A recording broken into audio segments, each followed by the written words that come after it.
দুইটা অ্যাওয়ার্ড প্রোগ্রামে গেলে আর ওই যে ড্রেস আপ একটু উল্টাপাল্টা করলেই তারা মানে একেবারে সোশ্যাল মিডিয়া কাঁপায় দিচ্ছে। ও আমার বন্ধু গো চিরসাথী পথ চলা, আর পারি না, আমরা যাচ্ছি না, আমরা যাচ্ছি না কারণ আমাদের প্রয়োজন হয় না বিদেশ ট্যুর দেওয়ার।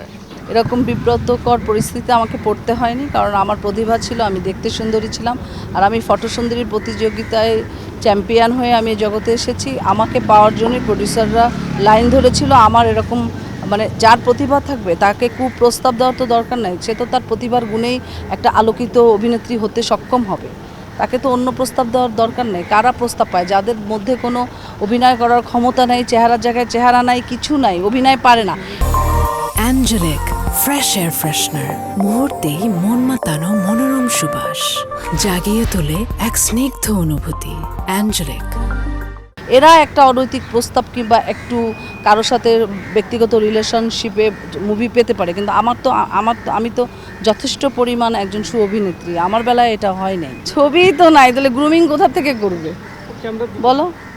গ্রুমিং করতে গেলে তো ছবি লাগবে, ছবিই নাই, সেখানে তো গ্রুমিংয়ের প্রশ্নই আসে না।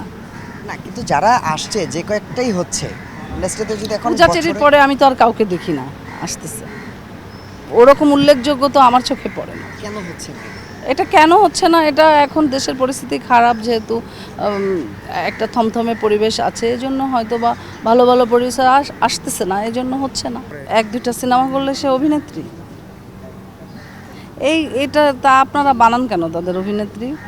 আচ্ছা, আরেকটা জিনিস আপনারা তৈরি করেন দেখেই তো তাদের নিয়ে এত আলোচনা। সোশ্যাল মিডিয়া তাদের নিয়ে আলোচনা করবেন না, চোখ বন্ধ করে থাকেন, তাহলেই তো ভালো হয়।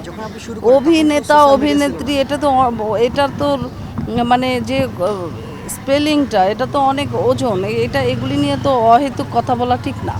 আর আমি এত বড় মাপের অভিনেত্রী, আমি এরকম মানে এক দুইটা ছবি কারা কি কোথা থেকে আসছে এদের নিয়ে কথা বলতে আমার ভালো লাগে না, রুচিবোধের মনে হয় আমার প্রবলেম হয়ে যাচ্ছে।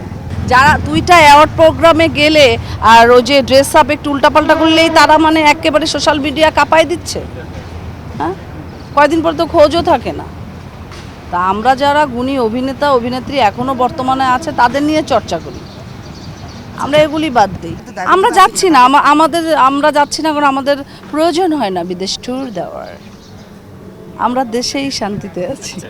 আমার শুরুটা হয়েছিল 2000-এ, আর 98 সাল থেকে আমি আমার স্বপ্নের বীজ বপন করছি আমার বুকের অন্তরে। সো 2000 সালে আমি প্রথম ক্যামেরার সামনে দাঁড়াই ফায়ার ছবির মাধ্যমে, মোহাম্মদ হোসেন ছিল প্রডিউসার, আর শেষ ছবিটি হয় 2012-এ, 1 নম্বর আসামি, এটার বিপরীতে ছিল রুবেল ভাই। মাঝখানে আমি 100-র উপর ছবি করেছি। সো আমার শুরুটা এত ইজি ছিল না আসলে, এই চলচ্চিত্রে করা কিংবা চলচ্চিত্রে একজন অভিনেত্রী হওয়া এটা খুব একটা সহজলভ্য কাজ ছিল না, এটা অনেক পিচ্ছিল একটা জায়গা, সেখানে আমি যুদ্ধ করেই আসলে আমাকে আগাতে হয়েছে, এবং সে যুদ্ধে আমি জয়ী হয়েছি।